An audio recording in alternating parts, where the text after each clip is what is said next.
The champagne flutes caught the light like tiny prisms, scattering gold across the white tablecloths. Outside the floor-to-ceiling windows of the Emerald Room, Puget Sound stretched dark and infinite, the water so still it looked like someone had poured ink across glass.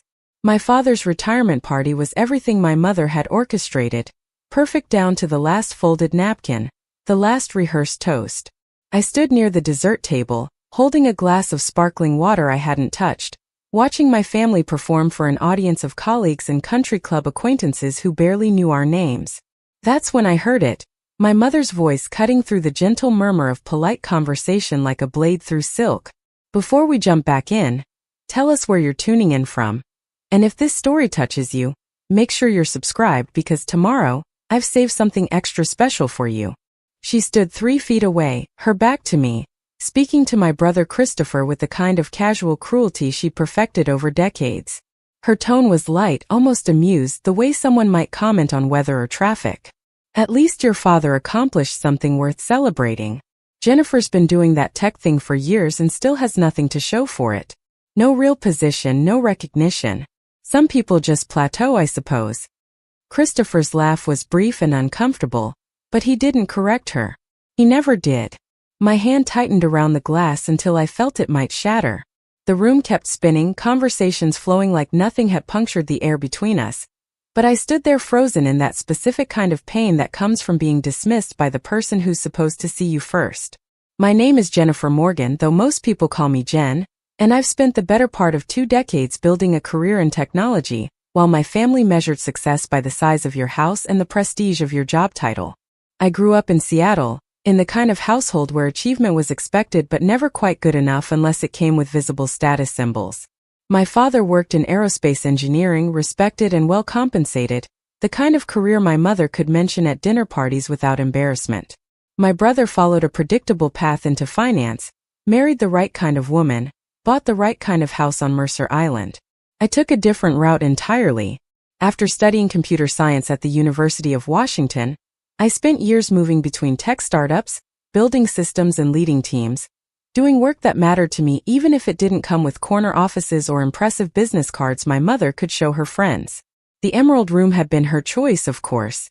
Everything about this evening bore her fingerprints, from the floral arrangements to the seating chart that placed me at the far end of the family table, next to my 16-year-old daughter Emma and away from the center of attention. The restaurant perched on the waterfront, all glass and polished wood. The kind of place designed to make you feel simultaneously privileged and slightly uncomfortable. Waiters moved between tables with practiced efficiency, their footsteps silent on thick carpet. A pianist played something classical and forgettable in the corner, notes that filled space without demanding attention. My father's colleagues from his firm mingled near the bar, men in dark suits sharing stories I'd heard a dozen times before. My mother floated between groups, playing hostess, her silver hair styled perfectly, her dress expensive and understated in that way that actually screamed cost.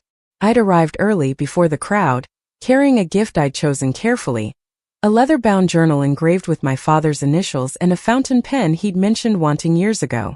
Small gestures toward a relationship that had always felt more obligatory than warm. Emma had come with me, elegant in a simple black dress, her dark hair pulled back, looking so much older than I was ready for. She'd squeezed my hand as we walked in, sensing my tension the way she always did. "We don't have to stay long," she'd whispered. But we both knew we did. These performances were mandatory in families like ours. The evening had unfolded exactly as expected until that moment by the dessert table. Toasts had been made, stories shared about my father's 40-year career, his steady competence, his reliability. My brother had spoken about following in his footsteps, about learning the value of dedication and precision. My mother had dabbed at her eyes with a cloth napkin, playing the proud wife with practiced emotion. I'd watched it all from my assigned seat, clapping when appropriate, smiling when required, feeling like a stranger at someone else's celebration. When I'd stood to refill my water glass, I hadn't expected to become the subject of conversation. I certainly hadn't expected my mother's assessment of my life to be delivered so casually, so definitively, within earshot. The weight of her words settled over me like a heavy coat. No real position. No recognition. Some people just plateau. Each phrase was a small violence, precise and economical. What made it worse was the certainty in her voice, the complete absence of doubt. She wasn't being cruel intentionally. She genuinely believed what she was saying. In her world, my career was a disappointment, a series of lateral moves that never cohered into something she could understand or present proudly. The startups I'd helped build, the teams I'd led, the products I'd launched, none of it translated into her language of success. I didn't have a title she recognized. I didn't have wealth she could see. Therefore, I had accomplished nothing. I set my glass down carefully on the white tablecloth and walked toward the windows, needing space, needing air that didn't taste like champagne in judgment. Outside, the water reflected the city lights, turning the sound into a mirror of distant windows and glowing signs. A ferry moved slowly across the darkness, its lights warm and steady. Emma appeared beside me, slipping her hand into mine. "I heard what Grandma said," she murmured. "She's wrong, Mom. You know she's wrong." I squeezed her hand but didn't answer. Knowing something intellectually and feeling it emotionally were entirely different experiences. My phone buzzed in my clutch and I ignored it. Whatever it was could wait. Right now I needed to get through the rest of this evening without falling apart. The party continued around us, oblivious. My mother held court near my father, accepting compliments on the event, on the beautiful venue, on her impeccable taste. Christopher and his wife Nicole stood with a group of their friends, young professionals who worked in similar fields and measured their worth in similar ways. I could see them glancing toward me occasionally, probably wondering why I was standing alone by the windows instead of circulating, networking, making the most of the gathering.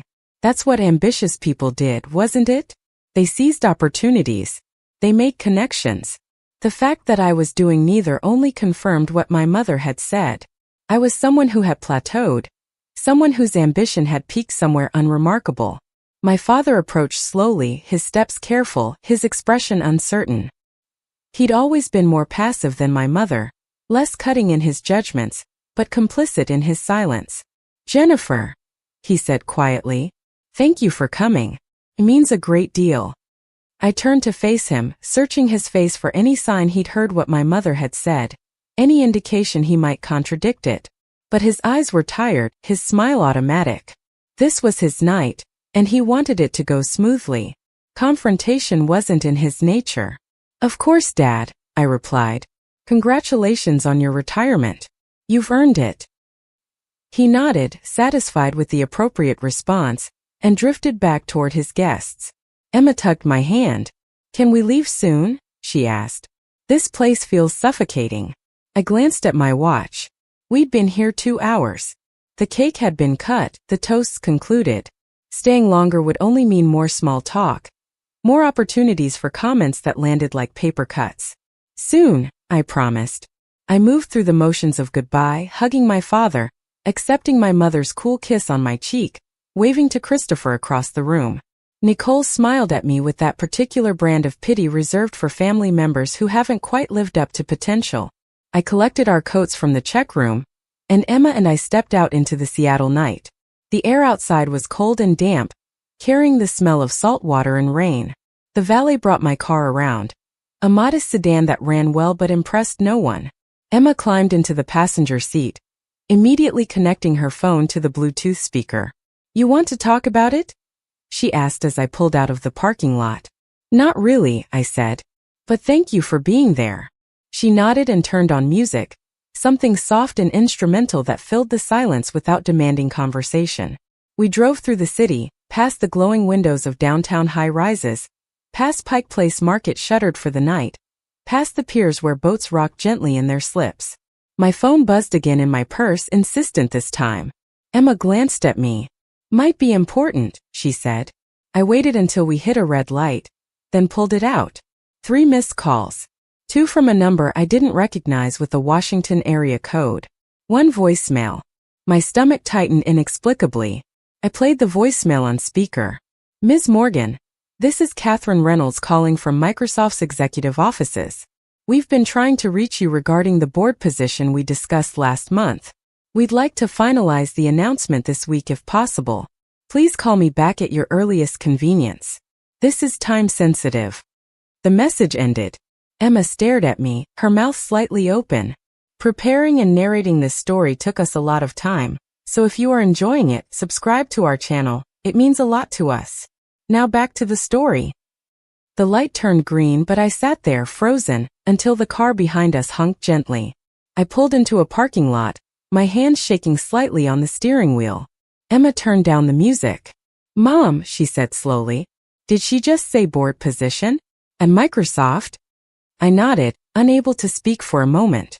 The last month had been a whirlwind of confidential conversations, background checks, reference calls, negotiations conducted under strict non-disclosure agreements. The opportunity had come through Richard Sterling, a former mentor who'd moved into a senior leadership role at Microsoft years ago. He'd reached out personally, asking if I'd consider joining their board of directors, bringing my expertise in artificial intelligence ethics and product development to their governance structure. It was the kind of position people spent entire careers working toward. It was recognition at the highest level of the tech industry. And I hadn't told anyone in my family because I'd learned long ago that sharing unfinished victories with them only invited skepticism and diminishment. I couldn't say anything until it was official, I explained to Emma. These things fall through sometimes. I didn't want to announce something that might not happen.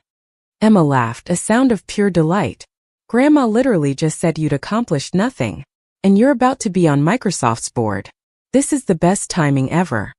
I started laughing too, the absurdity of it hitting me all at once. The irony was almost too perfect. My mother's dismissal at the retirement party, delivered with such confidence, such finality, and just hours later, confirmation of an achievement she couldn't possibly diminish or explain away.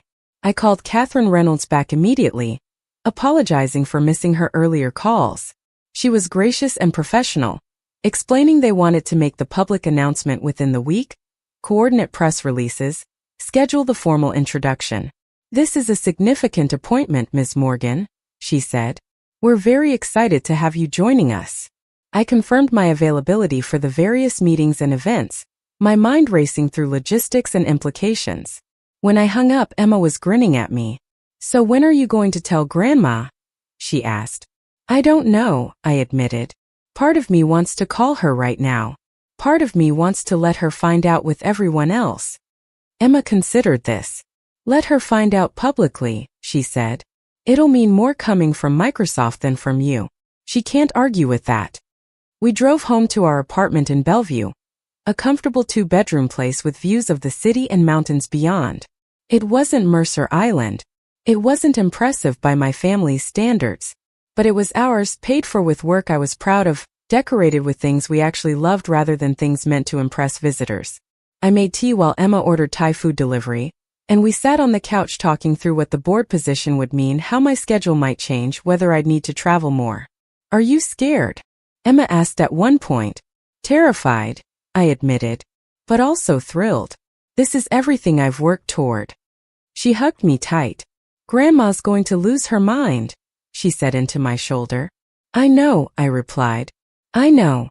That night, I lay awake staring at the ceiling, playing the retirement party over in my mind. My mother's voice so certain. Some people just plateau. The champagne flutes catching light. My father's tired smile. Christopher's uncomfortable laugh. The weight of being unseen, unrecognized, measured by standards I'd never agreed to but couldn't escape. And then Catherine Reynolds' voice on my phone. Time sensitive. Board position. Microsoft. The dissonance between those two realities felt enormous, a gap I'd been living in for years without fully realizing it. I'd been building something significant while my family saw only absence, only lack. Tomorrow that gap would start to close. Tomorrow the narrative would shift. But tonight, in the dark, I let myself feel the full weight of both truths. The pain of my mother's dismissal and the triumph of my actual accomplishments, held together in the same moment, sharp and sweet and complicated as family always was. The morning came pale and gray, Seattle rain tapping against the windows in that persistent way that makes you forget the sun exists. I woke before my alarm, my mind already running through the logistics Catherine Reynolds had outlined the night before. Conference calls scheduled for Monday. Legal documents to review. A formal photo shoot for the press release. The machinery of corporate announcement grinding into motion, and me at the center of it still processing what it meant. Emma was already in the kitchen when I emerged, making scrambled eggs and toast with the efficiency of someone who'd been taking care of herself through my long work hours for years. She looked up when I entered, her expression somewhere between excitement and concern.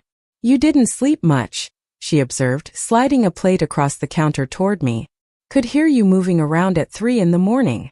I poured coffee from the pot she'd made, strong and dark, the kind that could strip paint. "Just thinking," I said. "This changes things, Emma. Not just professionally. With the family." She sat across from me, her own plate untouched. "Are you worried about how they'll react?" I took a bite of eggs, buying time to formulate an answer. "I'm worried about a lot of things. Your grandmother has spent my entire adult life convinced I've wasted my potential. This doesn't fit her narrative. She'll find a way to diminish it, or she'll be angry I didn't tell her, or she'll make it about herself somehow." Emma nodded slowly, understanding in a way that made me sad. At 16, she'd already learned to navigate the complicated currents of family dynamics, to read subtext and manage expectations. "You don't owe her anything, Mom," she said quietly. "You earned this on your own." I reached across and squeezed her hand. "I know. But knowing something and feeling it are different animals." We ate in comfortable silence, the rain intensifying outside, turning the world beyond our windows into watercolor washes of gray and green. My phone buzzed with an email from Catherine Reynolds, confirming our call for 10 that morning. Attached were preliminary talking points for the announcement, a draft bio that made my career sound more impressive than I'd ever articulated myself, a timeline for rolling out the news across various channels. I read through it twice, feeling simultaneously proud and like an imposter. The Jennifer Morgan they described, with her extensive experience in AI ethics and product development, her track record of building high-performing teams, her innovative approaches to responsible technology, that woman sounded formidable. That woman sounded like someone my mother might respect. But would she? Or would she find the flaws, the places where my path had zigged instead of zagged, the startups that failed, the positions I'd left, the choices that didn't make sense according to her particular calculus of success? I'd spent so many years trying to prove something to her, trying to earn recognition that never came, that even now, with objective validation from one of the world's most powerful companies, I couldn't quite silence the voice that said it wouldn't be enough. Emma left for a study group around 9, kissing my cheek and reminding me to eat lunch. "Call me after the meeting," she instructed. "I want to hear everything." The apartment felt too quiet after she left, just me and the rain and the weight of what was coming. I showered and dressed carefully, business casual, even though the call would be video, even though no one would see me below the shoulders. Appearance as armor, presentation as power. Tools I'd learned to use in rooms full of men who assumed I was there to take notes. At 10 sharp, my laptop chimed with the incoming call. Catherine Reynolds appeared on screen, composed and professional, her office at Microsoft's Redmond campus visible behind her, all glass and natural light despite the rain. She smiled warmly. "Jennifer, thank you for making time this morning. I know we're moving quickly, but that's how excited we are about this partnership." Partnership. The word felt significant, implying collaboration rather than hierarchy. I settled into the conversation, discussing timeline and logistics, reviewing the language they'd used to announce my appointment, clarifying my areas of focus on the board. "We're particularly interested in your perspective on ethical AI development," Catherine explained. "You've been vocal about responsible innovation, about building technology that serves humanity, rather than exploiting it. That's the kind of leadership voice we need in our governance structure." She pulled up a document outlining the board's current composition, showing me where I'd fit, what committees I'd likely join. The other names on that list were industry legends, academics, former government officials, people whose accomplishments were undeniable, whose reputations preceded them, and soon my name among theirs. "The official announcement will go out Wednesday morning," Catherine continued. "We'll coordinate with major tech publications, issue a press release, update the corporate website. Our communications team will brief you on potential media requests. Are you comfortable with interviews?" I nodded, though comfortable wasn't quite accurate. Prepared, maybe. Willing. "I've done media before," I said, "though nothing at this scale." She smiled reassuringly. "You'll have support. We're not throwing you into the deep end alone. But I'll be honest, Jennifer, this will generate attention. Board appointments at this level always do, especially for someone with your background in AI ethics. It's timely, it's relevant, and you're going to be in demand. The call lasted another 30 minutes, covering legal formalities, compensation details that made my stomach flutter, scheduling for upcoming board meetings. When we finally disconnected, I sat staring at the blank screen, trying to absorb the magnitude of what had just become real. This wasn't potential anymore. This wasn't maybe. This was happening, concrete and irreversible, and about to become public knowledge. I called Richard Sterling next, my former mentor who'd made the introduction that led to this opportunity. He answered on the second ring, his voice warm with genuine affection. "There's my board member," he said. "How are you feeling?" "Overwhelmed," I admitted. "Excited," "terrified," all of it simultaneously. He laughed. "That's exactly the right response. If you weren't scared, I'd be worried. This is a big deal, Jen. You've earned every bit of it, but that doesn't make it less daunting." We talked for nearly an hour, Richard sharing his own experience joining corporate boards, the learning curve, the dynamics, the ways to make meaningful impact versus just filling a seat. He'd been one of the first people to recognize my potential years ago, when I was just another mid-level manager at a startup most people had never heard of. He'd pushed me to speak at conferences, to publish my thinking, to step into leadership roles I didn't think I was ready for. "Your mother's still giving you grief about your career?" he asked at one point, his tone careful. I'd confided in Richard over the years about my family dynamics, the way my mother's disapproval hung over everything I achieved. "She told people at my father's retirement party that I'd accomplished nothing," I said. "That I'd plateaued." This was literally hours before Catherine called about finalizing the board position. Richard was quiet for a moment. "Well," he finally said, "that's quite the timing. How are you planning to handle it?" "I don't know," I admitted. "Part of me wants to let her find out when Microsoft announces it publicly.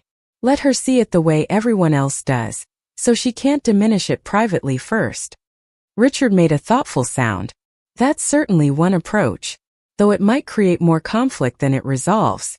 Have you considered telling her directly on your terms before the announcement?" The thought made my chest tighten. And give her the opportunity to make it about how I didn't tell her sooner? How I excluded the family from something important. "She'll find a way to be the victim, Richard. She always does." He sighed. "You know your family better than I do. But Jen, you've spent years trying to earn her approval. Maybe it's time to stop trying. Maybe it's time to just be successful on your own terms and let her deal with her own reactions." After we hung up, I sat with that thought. Stop trying. Sounded so simple, so obvious. But undoing decades of conditioning, of seeking validation from someone constitutionally incapable of giving it, that was work of a different magnitude. I'd been proving myself to my mother since childhood, bringing home perfect report cards that earned nods instead of praise, winning awards that were met with questions about who else had won, choosing a career path that was dismissed because it didn't fit her narrow definition of success. Even now, with objective external validation from one of the world's premier companies, I was still calculating how to present it to her, still trying to find the angle that would finally make her see me. The rain had stopped by afternoon, leaving the city washed clean and gleaming. I drove to my parents' house on Mercer Island, telling myself I was just dropping off the jacket my father had left at the restaurant, not seeking confrontation, not starting anything. Their house sat on a tree-lined street, a substantial contemporary with floor-to-ceiling windows overlooking Lake Washington. My mother had decorated it like a showroom, everything expensive and tasteful and utterly impersonal. I'd never felt comfortable there, even as a child.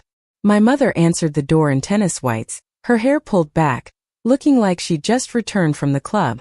"Jennifer," she said, surprise evident. "I wasn't expecting you." I held up the jacket. "Dad left this last night. Thought I'd drop it off." She took it, not inviting me in, her eyes scanning me with that assessing look I knew too well. "You left the party early," she observed. "Everything all right?" I could have said yes and left. Could have avoided the conversation entirely. But something in me, maybe the validation of Catherine Reynolds' call, maybe the years of accumulated hurt, pushed me forward. "Actually, Mom, I wanted to talk to you about something you said last night.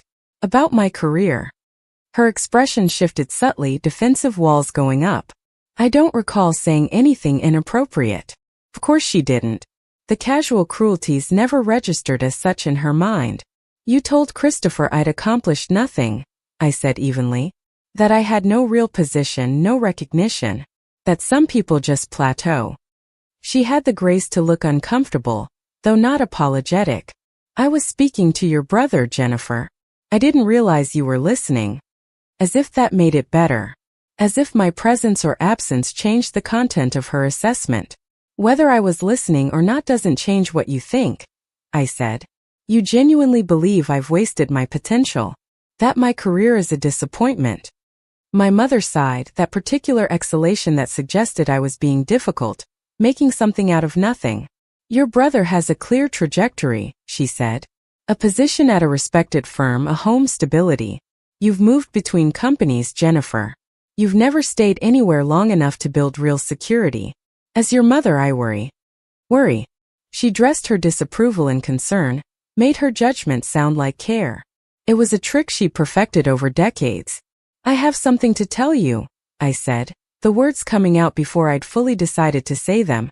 But I need you to just listen without interrupting. She crossed her arms, her posture stiffening, but nodded. I've been offered a position on Microsoft's board of directors. It's being announced publicly this Wednesday. It's one of the most significant appointments in tech governance, and it's based on my work in AI ethics and product development over the past 2 decades. I watched her face carefully, looking for the reaction I'd spent my life hoping to see. Pride. Recognition. Some acknowledgement that maybe she'd misjudged me.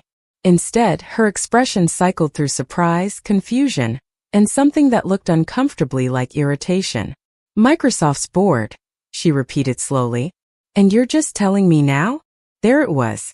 Not congratulations. Not pride. Just offense that she hadn't been informed sooner. I couldn't tell anyone until it was finalized, I explained. These appointments are confidential until they're announced. I'm telling you now, before the public announcement, because you're my mother. She shook her head slightly, processing. Well, that's certainly unexpected. Does your father know? Of course, that was her next question.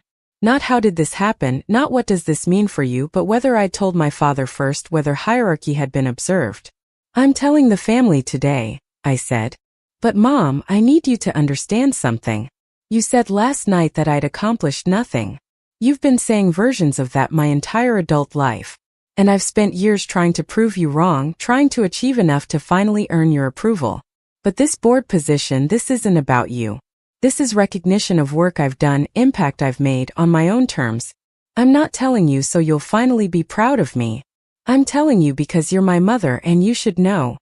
She was quiet for a long moment, her face unreadable. I've never not been proud of you, Jennifer, she finally said, the words sounding hollow even as she spoke them. I've only ever wanted you to reach your full potential. It was a deflection, a reframing that made her criticism sound like encouragement, that made my hurt sound like misunderstanding. I'd heard variations of this my entire life. I need to go, I said, suddenly exhausted. The announcement is Wednesday morning. You'll see it in the news. I turned to leave, but her voice stopped me. Jennifer, wait. It's good news. Really. I'm happy for you. The words were right, but the delivery was wrong, missing the warmth that would make them true. I nodded anyway, accepting what she could offer, knowing it was all I'd ever get. Driving home, I called Emma and told her about the conversation. How did she react? Emma asked. Exactly how I expected, I said. Made it about her, about not being told sooner. Couldn't quite bring herself to actually express pride. Emma was quiet, then said something that broke my heart a little. I'm proud of you, Mom. In case no one else says it clearly enough. I'm so proud of you. Tears blurred my vision and I had to pull over. Thank you, baby. That means everything. That evening I drafted messages to extended family, to close friends, preparing them for the announcement. I called my father separately, catching him in his study. He was warmer than my mother had been, genuinely pleased though somewhat confused about what the position actually entailed. That's wonderful, Jenny, he said, using the childhood nickname he rarely employed. Your mother mentioned you'd stopped by. She seemed a bit shaken. Shaken? That was one word for it. I should have achieved something she could understand sooner, I said, half joking, half not. My father sighed. Your mother measures success in very specific ways. It's not personal, Jennifer. It's just how she sees the world. But it was personal. It had always been personal. The specific ways she measured success were designed to exclude the path I'd chosen, to ensure I'd always fall short. Maybe she hadn't done it consciously, but that didn't make it less damaging. I spent the rest of the evening preparing for the week ahead, reviewing documents, researching the other board members, trying to feel worthy of the seat I'd been given. Emma ordered pizza and we ate it on the couch, watching a movie neither of us really paid attention to. Wednesday's going to be wild, she said during a commercial break. Are you ready? I thought about it honestly. Ready for the professional recognition? Yes. Ready for my family's complicated reactions? Not really. But ready or not, it was coming. The announcement was set, the machinery in motion. By this time next week, I'd be publicly recognized as a Microsoft board member, and my mother would have to reconcile that with her narrative of my plateau, my lack of accomplishment. Part of me took satisfaction in that. Part of me grieved what it meant, that even now, even with validation at the highest level, I was still measuring success by whether my mother finally saw me. Emma fell asleep against my shoulder halfway through the movie, her breathing even and peaceful. I looked at her, this girl I'd raised while building a career my family dismissed, and felt a fierce protective love. Whatever else happened, whatever my mother thought or said, I'd given Emma something different. I'd shown her that success had multiple definitions, that women could build careers on their own terms, that seeking approval from people who withheld it was a losing game. The rain started again, gentle against the windows, and I let Emma sleep, not wanting to disturb the peace of this moment before everything changed. Wednesday would bring press releases and phone calls, interviews and attention. My family would react however they reacted, and I'd deal with it. But tonight, in the quiet of our apartment, with my daughter sleeping trustfully against me, I let myself feel simply proud. Proud of the work I'd done, the choices I'd made, the woman I'd become despite my mother's narrow vision of what I should be. That pride didn't require anyone else's validation. It was mine, hard-won and unshakable, and no amount of familial disapproval could take it away. Tuesday arrived with unexpected sunshine, the kind of crisp autumn morning that made Seattle feel almost Mediterranean. I woke early, my mind already racing through the final preparations before tomorrow's announcement. Catherine Reynolds had scheduled another call for this afternoon to go over last-minute details, and I needed to finalize my response to the inevitable flood of LinkedIn messages and emails that would come once the news broke. Emma had already left for school, a note on the counter reminding me to breathe and drink water, her teenage wisdom making me smile despite my nerves. I made coffee and settled at my laptop, reviewing the press release one final time. The language was precise and complimentary, highlighting my background in artificial intelligence ethics, my experience leading product development teams, my published work on responsible innovation. Reading it felt surreal, like seeing my professional life translated into a language my mother might finally understand. My phone rang just after 8, Christopher's name flashing on the screen. I hesitated before answering, knowing this conversation would be complicated. My brother and I had never been close, separated by 4 years in age and an entire universe in how we approached life. He'd always been the golden child, following the prescribed path, checking the boxes that earned our mother's approval. "Jen," he said when I picked up, his tone careful. "Mom called me last night. Said you're joining Microsoft's board?" There was something in his voice I couldn't quite identify. Not quite congratulations, not quite accusation, somewhere in between. "That's right," I confirmed. "The announcement goes public tomorrow morning." Silence stretched between us, filled with decades of unspoken competition, comparison, the exhausting dynamics of siblings raised to measure their worth against each other. "That's a big deal," he finally said. "I had no idea you were even being considered for something like that." Of course he didn't. We didn't share our professional lives with each other, didn't celebrate wins or commiserate over losses. Our relationship existed primarily at family gatherings, surface level and performative. "It's been in process for a few months," I explained. "Everything was confidential until now." Christopher cleared his throat. Mom was pretty upset that you didn't mention it sooner. She felt blindsided. And there it was, the family pattern playing out exactly as expected. My achievement process first as an offense against our mother. A violation of some unspoken protocol about information sharing and family loyalty. I told her as soon as I could, I said evenly. These appointments don't get announced casually over dinner, Chris. There are legal requirements, confidentiality agreements. I get that, he said, though his tone suggested he didn't entirely. But you have to understand how it looks from her perspective. Your career has always been, well, unconventional. She's worried about you. And then suddenly you're on Microsoft's board and she's finding out days before the rest of the world? I felt heat rising in my chest, the familiar anger that came from having my choices questioned, my path dismissed. She told people at Dad's retirement party that I'd accomplished nothing, I said, keeping my voice level. That I'd plateaued, that I had no real position or recognition. She said that hours before Microsoft called to finalize this appointment.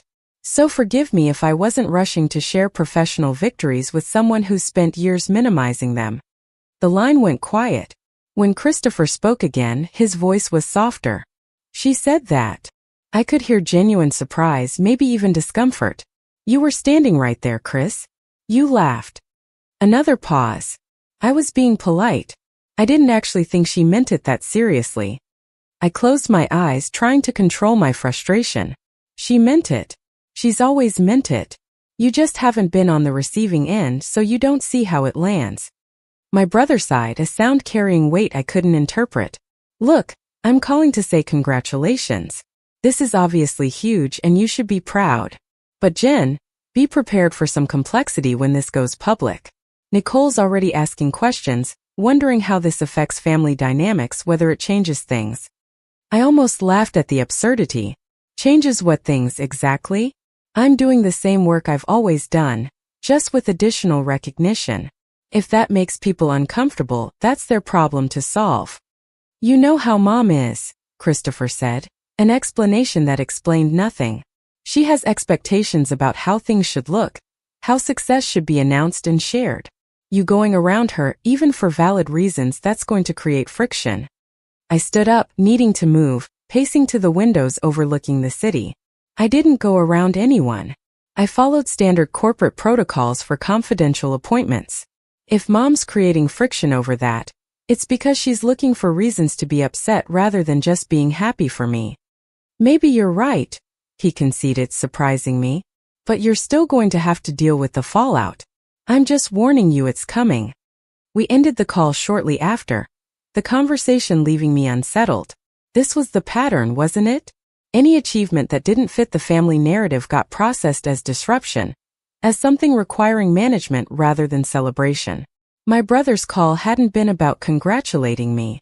It had been about managing me, preparing me to accommodate our mother's inevitable reaction rather than expecting her to simply be proud.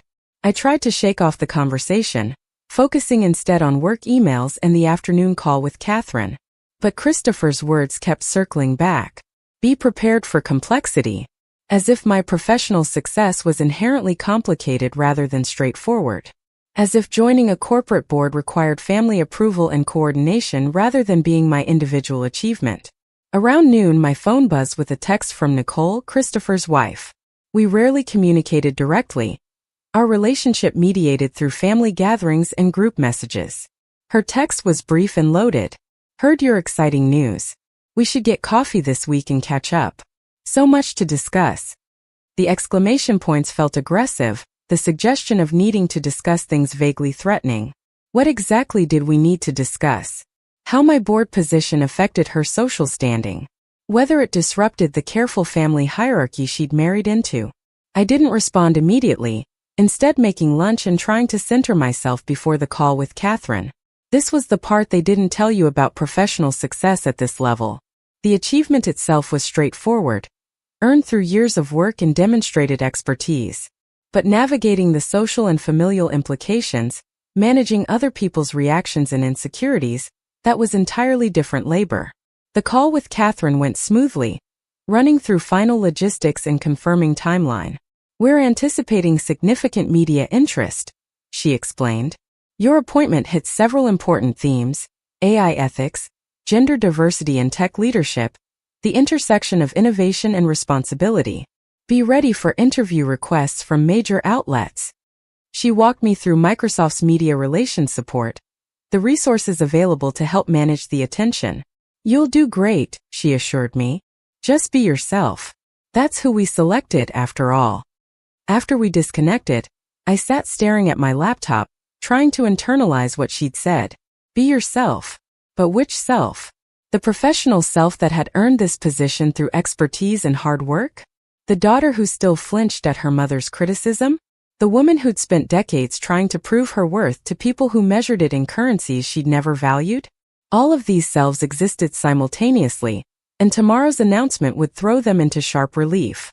I drove to Pike Place Market in the afternoon, needing to be around people and noise, needing to escape the echo chamber of my own thoughts.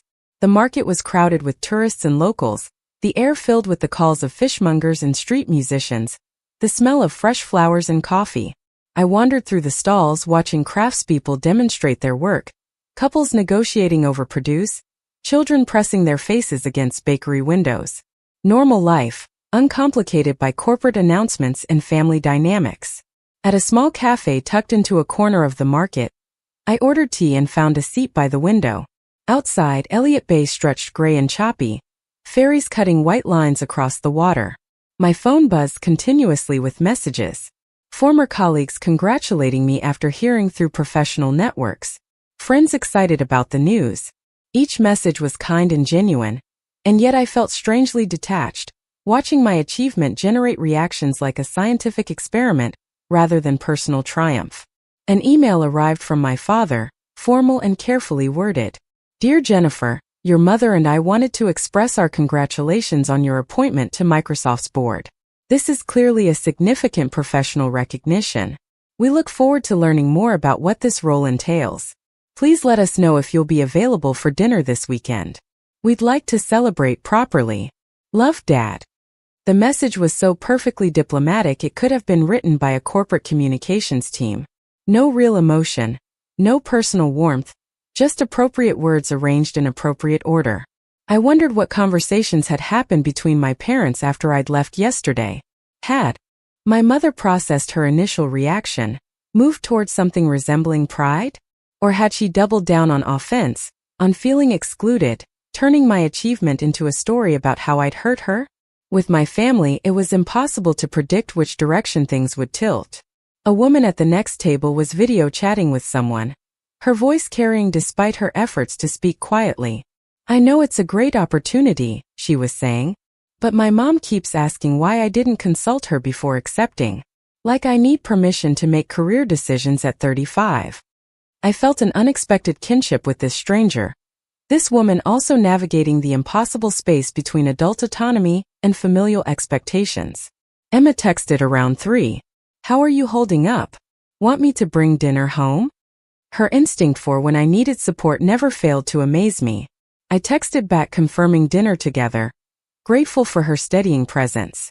At 16, she somehow possessed emotional intelligence that had taken me decades to develop, and even now remained imperfect.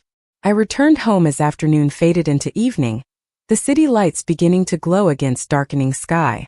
My apartment felt like a sanctuary, quiet and familiar, decorated with things that actually meant something rather than things chosen to impress.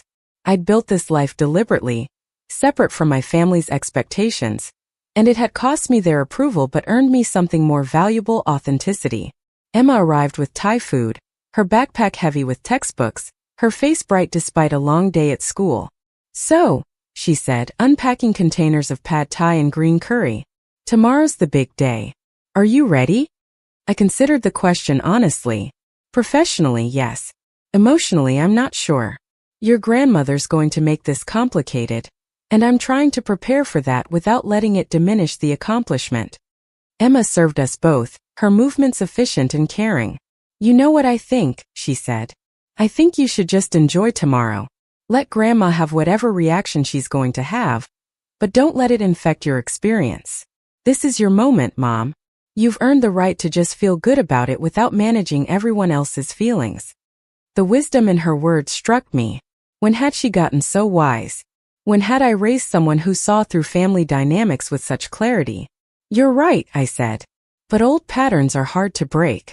I've spent my whole life trying to earn her approval.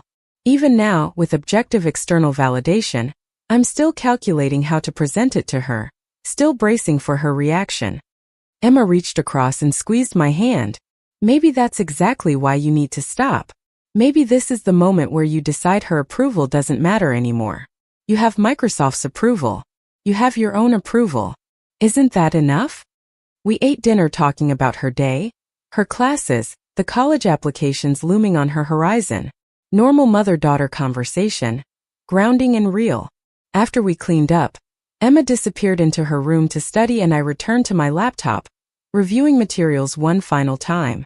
The press release was scheduled to go live at 6 a.m. Pacific time. By the time most people woke up, my appointment would be public knowledge, searchable and shareable and permanent. I drafted a LinkedIn post to accompany the announcement, keeping it professional but personal.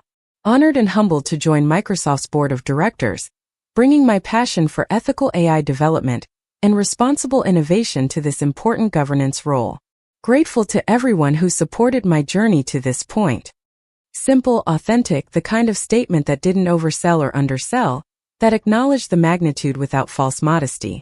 Around 9, my phone rang with a number I didn't recognize. I almost didn't answer, but something made me pick up. Jennifer Morgan? A woman's voice asked. This is Rachel Park from TechCrunch. I know the official announcement isn't until morning, but I wanted to reach out about doing a feature piece on your appointment. Your background in AI ethics is particularly timely given current debates about responsible innovation. My heart rate kicked up. The media attention Catherine had warned about was starting even before the official announcement. I appreciate your interest, I said carefully. Can we connect after the press release goes live? I want to make sure I'm coordinating properly with Microsoft's communications team. Rachel agreed readily, explaining they wanted to do a deeper profile piece, not just cover the announcement but explore my career trajectory, my philosophy on technology ethics, my vision for governance in tech. After we hung up, I felt the reality settling more heavily. This wasn't just a professional appointment. This was becoming a public story, my career and choices subject to analysis and commentary. That visibility was both thrilling and terrifying. 4 years I'd worked somewhat anonymously, building products and leading teams without widespread recognition. Tomorrow that changed. Tomorrow I became someone people wrote about, someone whose decisions and statements carried weight beyond my immediate sphere. I called Richard Sterling, needing to hear a friendly voice. He picked up despite the late hour. Getting nervous? He asked, knowing me well enough to read my mood from the tone of my greeting. TechCrunch already called, I said.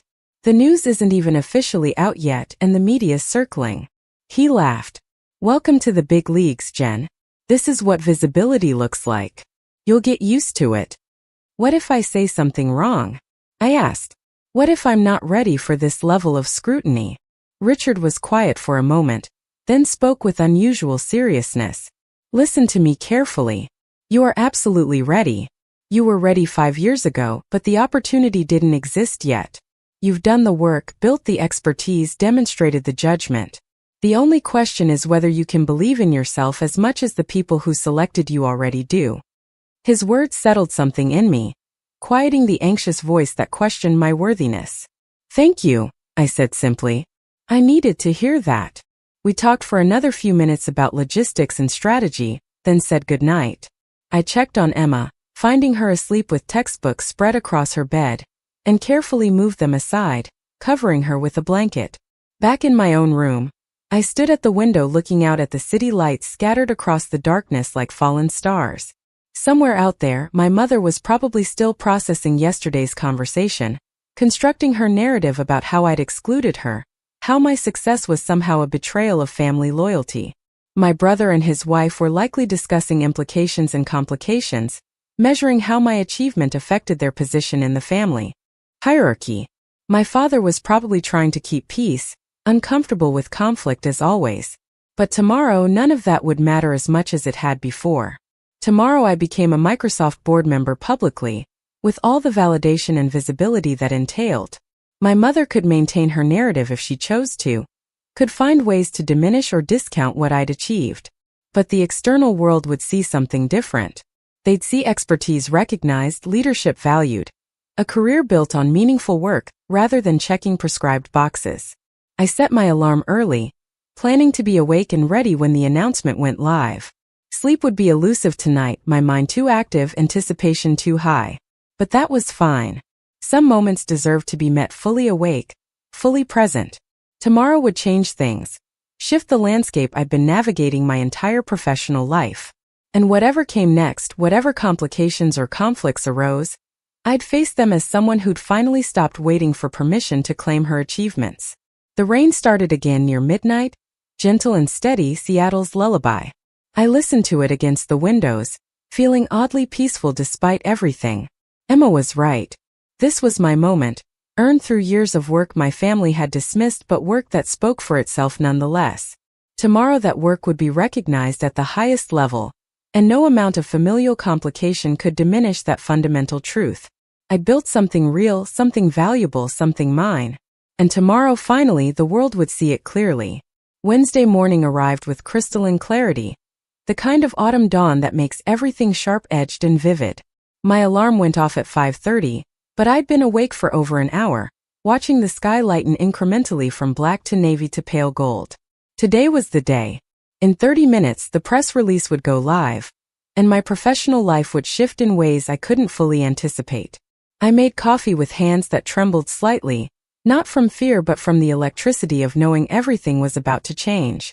Emma emerged from her room still in pajamas, her hair wild from sleep. "Couldn't wait," she said, settling onto the couch with her laptop. "I want to watch it happen in real time." We sat together in the pre-dawn quiet, screens glowing, waiting. At exactly 6 a.m., my phone began buzzing with notifications. LinkedIn messages flooding in, emails arriving in rapid succession, text messages from colleagues I hadn't spoken to in years. The Microsoft press release had gone live simultaneously across multiple platforms, and the response was immediate and overwhelming. Emma pulled up the official announcement on her laptop, reading it aloud. Microsoft announces the appointment of Jennifer Morgan to its board of directors, effective immediately. Ms. Morgan brings extensive expertise in artificial intelligence ethics and responsible innovation, having led product development teams at multiple technology companies, and published widely on the intersection of technology and social responsibility.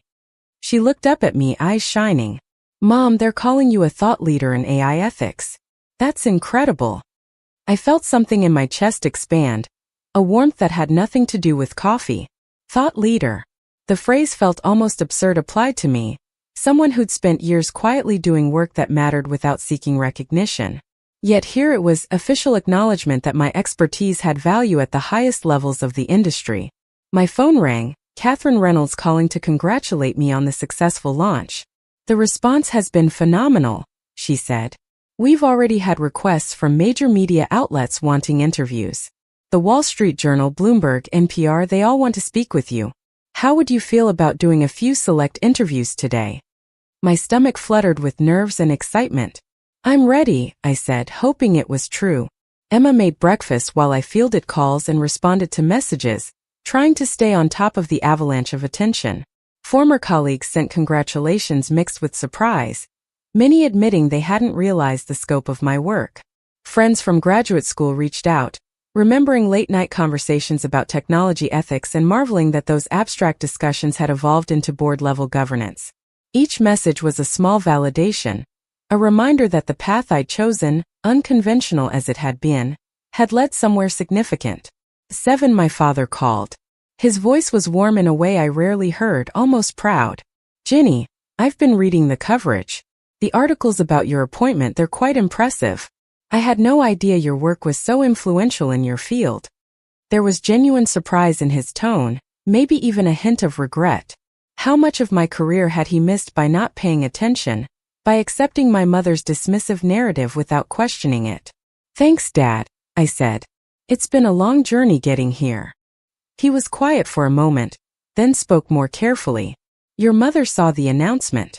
She's processing it. I think she's overwhelmed, Jenny. This is bigger than she anticipated." I felt a familiar tightening in my chest. Even now, even with this achievement, the conversation had to center on my mother's feelings, her reaction, her experience. How was she processing it? I asked, not sure I wanted to know. She's proud, he said, though the words sounded tentative, but also hurt that she had to find out through a press release like everyone else. She feels excluded from something important in your life. And there it was, the reframing that made my achievement about her pain, that turned my professional triumph into a story of how I'd wounded her. Dad, I told her Monday, 2 days before the public announcement. That's more advance notice than almost anyone got. I followed proper protocols for confidential corporate appointments. I know, he said quickly. I'm just explaining how she's feeling. You know how she is about these things. I did know. My mother had spent my entire life finding ways to center herself in my stories, to make my choices about their impact on her rather than their meaning for me. I need to go, I said. I have interviews scheduled all day. Tell Mom I'll call her later. After hanging up, I sat with the familiar cocktail of emotions. Frustration that even this couldn't just be celebrated straightforwardly. Sadness that my father still prioritized managing my mother's reactions over expressing his own feelings. But also, surprisingly, a growing sense of detachment. For the first time, her response felt less crushing, more predictable. The weight of her disapproval, which had shaped so many of my decisions, suddenly felt lighter, less substantial. Emma appeared with toast and fruit, her expression knowing. Grandma? She asked. I nodded. Making it. About how I excluded her. Emma rolled her eyes. Of course she is. Because God forbid she just be happy for you. Her teenage directness made me laugh despite everything. Enough about Grandma, I said. Let's focus on today. First interview is at 9 with TechCrunch. The morning became a blur of video calls and conversations, each interviewer asking variations of the same questions. How did I get interested in AI ethics? What did I hope to accomplish on Microsoft's board? How did I navigate being a woman in tech leadership? I found my rhythm, articulating ideas I'd been developing for years, but never had such a prominent platform to share. The work itself hadn't changed, but the audience had expanded exponentially. Between interviews, I monitored social media and news coverage.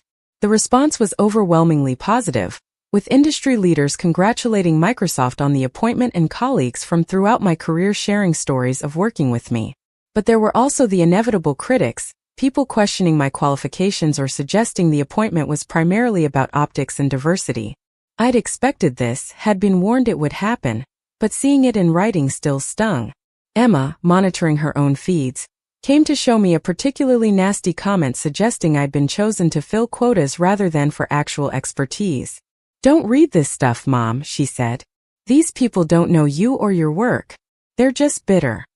She was right, but the criticism triggered old insecurities, the voice that sounded suspiciously like my mother asking if I'd really earned this or just gotten lucky. Around noon, my phone rang with an unknown Seattle number. I answered to find Nicole, my sister-in-law, her voice bright and sharp. Jennifer, congratulations. This is absolutely amazing. Christopher and I were just saying we had no idea you were so accomplished. We really should get together soon and hear all about it. Her tone was performative, the kind of enthusiasm that felt calculated rather than genuine. Thank you, Nicole, I said carefully. It's been an intense morning. She laughed, a sound like breaking glass. I can only imagine. Your mother is beside herself, of course. She called me this morning practically in tears, feeling so left out. She said she had to learn about your appointment from the Seattle Times rather than from you. That must be so hard for her. My jaw clenched. Of course, my mother was spreading her version of events, positioning herself as the victim, enlisting sympathy from family members. I told Mom about the appointment on Monday, I said evenly. The announcement went public today. That's how corporate communications work. Nicole made a sympathetic sound that felt anything but. Of course. But you know how Barbara is. She has such high expectations for family closeness. This must feel like a betrayal to her. Betrayal. My professional achievement processed as an act of betrayal. The absurdity would have been funny if it weren't so painful. I need to go, I said. I have another interview starting. After we hung up, I felt the old patterns trying to reassert themselves, the guilt and obligation and need to manage everyone else's feelings. But something was different this time. The external validation from Microsoft, from media coverage, from industry leaders, created a counterweight to my family's complicated reactions. Emma brought me lunch, insisting I eat between calls. "You're doing great," she said. "I've been reading the interviews. You sound smart and confident and exactly like someone who should be on a corporate board." Her belief in me was uncomplicated and absolute, so different from my mother's conditional approval. "What would I do without you?" I asked. She grinned. "Probably forget to eat and stress yourself into a breakdown." The afternoon interviews were with more traditional media, Bloomberg and the Wall Street Journal, their questions sharper and more probing. They asked about specific AI ethics issues, about Microsoft's challenges and controversies, about how I plan to navigate potential conflicts. These weren't congratulatory conversations but serious journalism, and I appreciated the respect implied in their rigor. They were treating me as someone whose opinions mattered, whose expertise was worth engaging deeply. Around 4 Christopher called. Unlike Nicole's performance or my mother's hurt, his voice carried something more genuine, more conflicted. "Jen, I've been thinking about our conversation yesterday, and about what Mom said at Dad's retirement party. I didn't really hear it at the time, but you were right. It was dismissive and cruel. I'm sorry I didn't say something then." The apology surprised me, coming from someone who rarely acknowledged family dysfunction. "Thank you," I said quietly. "That means something." He sighed heavily. "Nicole's been talking to Mom all day. They're constructing this whole narrative about how you deliberately excluded the family, how you've always been secretive and distant. It's not fair, Jen. You followed the rules. You told people as soon as you could. But Mom's never going to see it that way." I felt something shift inside me, a lock clicking open. "Then maybe I need to stop trying to make her see it differently," I said. "Maybe I need to accept that her approval isn't something I can earn because the criteria keep changing to ensure I never measure up." Christopher was quiet for a long moment. "That's probably true," he finally admitted. "And I'm sorry you've had to deal with that. I know I've had it easier." We talked for a few more minutes, a more honest conversation than we'd had in years. He shared some of his own struggles with their expectations, the pressure of being the golden child, the exhaustion of maintaining the image. "Your board appointment is incredible, Jen," he said before we hung up. "Truly. Don't let Mom's reaction diminish that." After we ended the call, I felt surprisingly emotional. My brother and I had never been close, but his acknowledgement of the family dynamics, his willingness to name the unfairness, meant more than I'd expected. By evening, I was exhausted but exhilarated, having completed 6 major interviews and responded to hundreds of messages. Emma ordered dinner while I collapsed on the couch, my brain overloaded with information and attention. "How does it feel?" she asked, settling beside me with containers of Indian food. "Surreal," I admitted. This morning I was the same person I was yesterday, doing the same work. But now suddenly everyone's treating me differently, like I've transformed into someone more important. She considered this. "Maybe you didn't transform. Maybe the world just finally caught up to who you've always been." Her words hit something deep, a truth I'd been circling around for years. I hadn't changed. My expertise and accomplishments had existed before Microsoft's announcement. What changed was visibility, recognition, the external world finally seeing what I'd been building all along. Around 8, my mother finally called. I considered not answering, but something made me pick up. Her voice was controlled, tight with suppressed emotion. "Jennifer, I suppose congratulations are in order. This is certainly quite an achievement." The words were right, but delivered like an indictment. "Thank you, Mom," I said carefully. "It's been a significant day. I've been fielding calls all day from friends who saw the news," she continued. "Everyone asking me about your appointment, wanting details I couldn't provide because apparently I'm the last to know anything about your life." Her hurt was palpable, genuine even, but I felt less moved by it than I would have been days ago. "You weren't the last to know," I said. "I told you Monday before most people in my professional life knew. The announcement was confidential until today." "That's not the point," she snapped, her control slipping. "The point is you didn't include me in the process. You didn't ask for my advice or perspective. You just made these major career decisions entirely on your own, like family input doesn't matter. I closed my eyes, feeling the familiar trap. Any response would be wrong. If I explained that corporate board appointments don't involve family consultation, I'd be dismissive. If I apologized, I'd be validating her grievance and setting a precedent for future interference. Mom, I'm 44 years old, I said quietly. I make my own career decisions. That's not a rejection of family. That's just being an adult. She made a sound of frustration. You've always been like this, Jennifer. Independent to the point of isolation. Never letting anyone in, never valuing what your family might offer. And now you're being celebrated for it, interviewed like some kind of expert, while those of us who actually know you watch from the sidelines. Her words crystallized something I'd been realizing gradually over the past few days. This wasn't about the board appointment or communication protocols. This was about control, about my mother's inability to accept that I'd built a life and career on terms she didn't dictate. My independence wasn't a flaw to be corrected but a choice to be respected, and she could never see it that way. I think we should talk when emotions aren't so high, I said. Today was overwhelming for everyone. Let's give it some space. She started to protest, but I gently ended the call, feeling both guilty and relieved. Emma looked at me with concern. You okay? I nodded slowly. I think I am actually. For the first time, I think I really am. We finished dinner and Emma disappeared to do homework while I sat with my laptop, reading through the day's coverage one final time. The articles were thoughtful and substantive, treating my appointment as significant not because of my family background or connections, but because of my actual expertise and contributions. The Seattle Times had run a profile tracing my career from early startups through current leadership roles, interviewing former colleagues who spoke about my integrity and vision. TechCrunch's piece focused on my published work on AI ethics, positioning me as someone who'd been thinking about these issues before they became mainstream concerns. This was the narrative I'd been building without fully realizing it, through years of quiet work and principled decisions. Not the story my mother would have written about prestigious titles and recognizable companies, but something more meaningful. A career built on substance rather than appearance, on impact rather than status.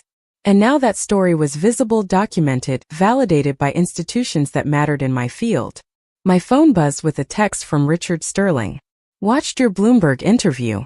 You were brilliant, confident without being arrogant, substantive without being academic. This is just the beginning, Jen. You've arrived. I read his message several times, letting it sink in. You've arrived. Not you're arriving, not you're on your way, but you've arrived. Present tense. Accomplished fact. I walked to the window, looking out at the city lights reflecting off Lake Washington in the distance. Somewhere across that water, my mother was probably still processing her hurt and anger, constructing elaborate explanations for why my success felt like her failure. My father was likely trying to mediate, uncomfortable as always with conflict. Christopher and Nicole were probably discussing implications and adjustments, recalibrating family dynamics to account for this shift. But their reactions, painful as they might be, couldn't diminish what had actually happened. I'd been appointed to Microsoft's board based on merit and expertise. I'd been interviewed by major media outlets and treated as an authority worth listening to. I'd received hundreds of messages from colleagues and peers congratulating me and acknowledging my contributions. The external world saw something my family had missed, and for the first time I trusted that external validation more than their internal assessment. Emma emerged from her room around 10, ready for bed. Big day tomorrow too? She asked. I shook my head. Tomorrow I get to breathe, process, figure out what comes next. She hugged me tightly. I'm so proud of you, Mom. Not just for the board thing but for how you handled today. You didn't let Grandma make it about her. You stayed focused on your achievement. After she went to bed, I sat in the quiet of the apartment, feeling the day settle into my bones. Exhaustion and exhilaration in equal measure, the sense of having crossed some invisible threshold. Tomorrow would bring new challenges, ongoing family complications, the actual work of board membership. But tonight I let myself simply feel proud. Proud of the career I'd built against my family's understanding. Proud of the expertise I developed in areas they couldn't measure. Proud of choosing authenticity over approval, substance over status. My phone lit up with one final message, from a number I didn't recognize. Ms. Morgan, this is Rachel Park from TechCrunch again. Our feature piece on you is generating incredible engagement. Would you consider doing a follow-up podcast interview next week about women in tech leadership? We're getting requests from readers who want to hear more of your perspective. I smiled, typing back a confirmation. This was the beginning of something, not the culmination. The board appointment opened doors I hadn't fully anticipated, created platforms for conversations I'd been wanting to have for years. I thought about my mother's words at my father's retirement party, just days ago though it felt like months. You never accomplished anything. No real position, no recognition. Some people just plateau. She'd been so certain, so dismissive, measuring my worth by standards I'd rejected long ago. And yet, despite my rejection of those standards, her assessment had hurt. It had landed with the weight of accumulated disappointments, years of feeling unseen and undervalued. But tonight, with Microsoft's validation, with media recognition, with hundreds of messages from people who understood and appreciated my work, that hurt had transformed into something else. Not quite forgiveness, not quite indifference, but a kind of release. My mother's inability to see me clearly was her limitation, not my failure. I'd spent decades trying to translate my accomplishments into her language, to make my path visible through her particular lens. That translation had been impossible because we were speaking fundamentally different languages, valuing fundamentally different things. The rain started again, gentle against the windows, Seattle's constant companion. I thought about the retirement party, the champagne flutes catching light, the sound of my mother's voice cutting through celebration. That moment had felt like ending, like final proof that I'd never earn her approval. But maybe it had actually been a beginning, the catalyst that pushed me to stop seeking validation from someone constitutionally unable to provide it. Tomorrow I'd wake up as a Microsoft board member, with all the responsibility and opportunity that entailed. My family would continue processing in their complicated ways, and I'd navigate those dynamics as best I could. But something fundamental had shifted. I'd stopped waiting for permission to claim my achievements, stopped needing my mother's acknowledgement to believe in my own worth. The external validation helped certainly, but the real transformation was internal, a quiet decision to trust my own assessment of my life and work. I checked on Emma one final time, finding her sleeping peacefully, and stood watching her for a moment. This girl had grown up watching me build a career my family dismissed, seeing me choose principle over approval, authenticity over performance. Whatever complicated dynamics she'd have to navigate with her grandmother, at least she'd seen an alternative model, a different way of defining success and measuring worth. That felt like its own kind of accomplishment, separate from board appointments and media coverage, equally important in different ways. Before bed, I pulled up the Microsoft press release one final time, reading my official bio with fresh eyes. The Jennifer Morgan described there, with her expertise in leadership and contributions, that woman was real. She'd existed before the announcement, and would continue existing after the attention faded. My mother's inability to see her didn't make her less real, less accomplished, less valuable. It just made my mother's vision limited, her criteria inadequate for measuring lives lived outside her narrow definition of success. I fell asleep feeling something I hadn't felt in years, genuine peace with my choices, my path, my life as I'd actually lived it rather than as others thought I should. The validation from Microsoft was wonderful, the media attention gratifying, but the real gift was this internal shift, this finally letting go of the need for approval from someone who would never provide it. My mother had said I'd accomplished nothing, and in response the world had named me a thought leader, an expert, someone worth listening to. But more importantly, I'd finally started believing it myself, with or without her acknowledgement, with or without anyone's validation but my own. The days following the announcement blurred together in a cascade of activity that left little time for reflection. Interview requests continued flooding in, each outlet wanting their particular angle on the story. Fortune wanted to discuss women breaking barriers in tech governance. The Harvard Business Review requested an essay on ethical AI frameworks. NPR invited me for their morning show to discuss the responsibility of tech companies in shaping social policy. Each conversation pushed me to articulate ideas I'd been developing for years, giving shape and voice to concepts that had lived primarily in academic papers and internal company memos. Emma became my unofficial manager, tracking interview schedules and reminding me to eat between calls. She'd set up a corner of our living room as a makeshift studio, arranging lighting and background to look professional on video calls. "You need to take this seriously, Mom," she'd said when I protested the fuss. "You're representing something bigger than just yourself now. Women in tech are watching. People who felt dismissed by their families are watching. You have to show up well." Her words stayed with me through each interview, each public appearance. I wasn't just Jennifer Morgan anymore. Individual woman with a complicated family and a hard-won career. I'd become something symbolic, a representation of paths not traditionally valued, of expertise earned outside conventional routes. The weight of that felt both inspiring and suffocating, the pressure to be perfect, to say the right things, to represent well. By Friday, 3 days after the announcement, I was exhausted in ways that went beyond physical tiredness. The constant performance of confidence, of authority, of being the person everyone suddenly believed I was, had depleted something essential. I woke that morning with a headache throbbing behind my eyes and a text from my mother that simply read, "We need to talk. Today." No pleas, no request, just demand disguised as necessity. I made coffee and sat staring at the message, feeling the old anxiety rising. Part of me wanted to ignore it, to claim I was too busy with interviews and board preparation.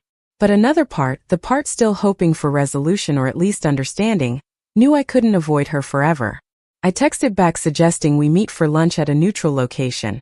A quiet cafe in Fremont, far enough from both our homes to feel like neutral territory. Emma was at school, the apartment unnaturally quiet. I had one interview scheduled that morning with a podcast about leadership in emerging technology. Then the afternoon would be consumed by this confrontation I'd been both dreading and anticipating. I dressed carefully, choosing clothes that felt like armor, professional and put together, the external appearance of someone who had their life under control even if internally everything felt precarious. The podcast interview went well, the host asking thoughtful questions about how I developed my ethical framework, what experiences had shaped my thinking about technology's social impact. I found myself telling stories I rarely shared, about early projects where I'd watched products launch without adequate consideration of consequences, about moments where profit motives overrode ethical concerns, about the slow, painful process of learning to trust my own judgment when it conflicted with market pressures. "You've clearly spent years thinking about these issues," the host observed. "Yet you weren't appointed to a major board position until now. Do you think that delay was about timing, or were there other factors?" The question hung in the air, inviting me to discuss bias, gender discrimination, the ways women's expertise gets overlooked or undervalued. I chose my words carefully, acknowledging systemic issues without claiming victimhood, recognizing that my path had been complicated by factors beyond merit, while not diminishing the achievement itself. After the interview ended, I had 2 hours before meeting my mother. I spent them reviewing documents Catherine Reynolds had sent about upcoming board meetings, trying to focus on substance and preparation rather than the anxiety building in my chest. The first official board meeting was scheduled for the following week at Microsoft's Redmond campus. I'd be walking into a room with people whose accomplishments were legendary, whose decisions shaped industries, and I'd be expected to contribute meaningfully to justify my presence there. The imposter syndrome that had been lurking at the edges of my consciousness pushed forward. What if I wasn't actually qualified? What if Microsoft had made a mistake, been swayed by optics rather than substance? What if my mother was right and I'd just gotten lucky, stumbled into something I hadn't truly earned? These thoughts spiraled, feeding on each other, until my phone buzzed with a text from Richard Sterling that somehow knew exactly what I needed to hear. "Stop doubting yourself. I've sat on 3 corporate boards and you're more prepared than I was for any of them. Trust your expertise. You earned this seat."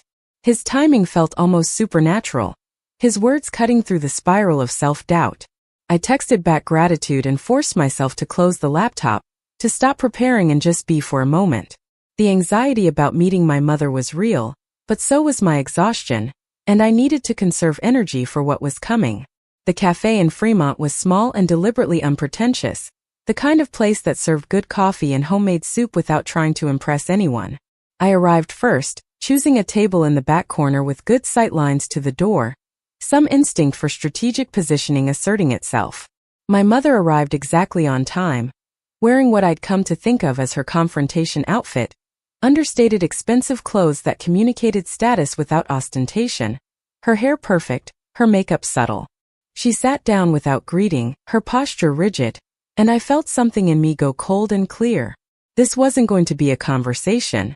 This was going to be a performance of grievance, and my role was to apologize, to accommodate, to make her feelings my priority. But something had shifted in me over the past few days. The external validation, yes, but more importantly, the realization that I'd been playing a rigged game my entire life, trying to earn approval from someone who designed the rules to ensure I'd always fall short. "Thank you for meeting me," I said neutrally, offering nothing, claiming no responsibility for the tension between us. She ordered tea when the server appeared, her voice tight and controlled. I ordered the same, not because I wanted it but because engaging in the ritual of ordering felt like maintaining civility. Like we were two adults having a normal conversation rather than mother and daughter navigating decades of accumulated hurt. "I've had an awful week," she began once the server left. "Absolutely awful. Friends calling with congratulations about your appointment, asking questions I couldn't answer because apparently I'm not important enough to be included in your life anymore. Do you have any idea how humiliating that is? To be your mother and know less about your career than strangers reading the newspaper?" Her voice carried across the quiet cafe, causing other patrons to glance our way. I kept my expression neutral, refusing to show the impact of her words even as they landed with familiar precision. "I told you about the appointment before the public announcement," I said quietly. "I followed proper protocols for confidential corporate news. This isn't about you being unimportant. This is about how these things actually work." She shook her head sharply. "Don't condescend to me, Jennifer. I understand corporate protocols. What I don't understand is why my own daughter couldn't find a way to include me meaningfully in one of the biggest moments of her career. Other families share these things. Other daughters value their mother's input and perspective. The comparison to other families, other daughters, was a weapon she'd wielded my entire life. The implicit message that I was deficient, that my way of being was wrong compared to some idealized version of filial devotion. What would meaningful inclusion have looked like? I asked, genuinely curious. The opportunity was confidential. I couldn't discuss it broadly until it was finalized. When it became something I could share, I told you immediately. What else should I have done? She leaned forward, her eyes bright with emotion I couldn't quite identify. Hurt, certainly, but also something that looked like anger, maybe even jealousy. "You could have wanted my involvement," she said. "You could have sought my advice about whether to accept, about how to negotiate, about what this means for your life. Instead, you made all these decisions entirely on your own, like family input is worthless. Like I'm worthless." The conversation had arrived at its true center, the place where my independence got interpreted as rejection, where my autonomy became evidence of her inadequacy. Our tea arrived and I wrapped my hands around the warm cup, using the heat to ground myself in physical sensation rather than emotional reaction. "Mom, I'm 44 years old. I've been making my own career decisions for over 20 years. That's not a rejection of you. That's just being an adult. And honestly, given how you've characterized my career over the years, I'm not sure why you'd expect me to seek your advice about professional opportunities." Her face flushed. What is that supposed to mean? I took a breath, knowing I was about to say things that couldn't be unsaid, that would shift our relationship permanently. But the alternative was continuing this dance of hurt and resentment, and I was finally too tired to keep performing. "It means at Dad's retirement party, you told Christopher I'd accomplished nothing, that I had no real position or recognition, that some people just plateau. You said that hours before Microsoft called to finalize my board appointment." She opened her mouth to protest, but I continued, needing to finish the thought. "And that wasn't an isolated comment, Mom. That's been your assessment of my career for years. The startups I worked for weren't prestigious enough. The leadership roles I took weren't at companies you'd heard of. The work I did in AI ethics wasn't as impressive as Christopher's finance career. You've spent decades making clear that my path disappoints you, that I've failed to live up to some standard I never agreed to meet.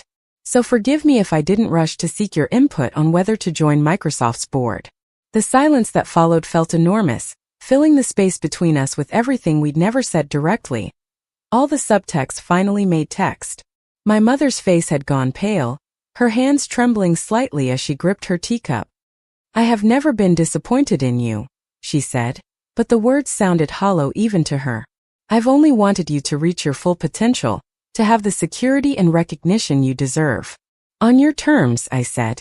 "You've wanted me to have those things on your terms, measured by your metrics. And when I chose a different path, when I valued different things, you interpreted that as failure.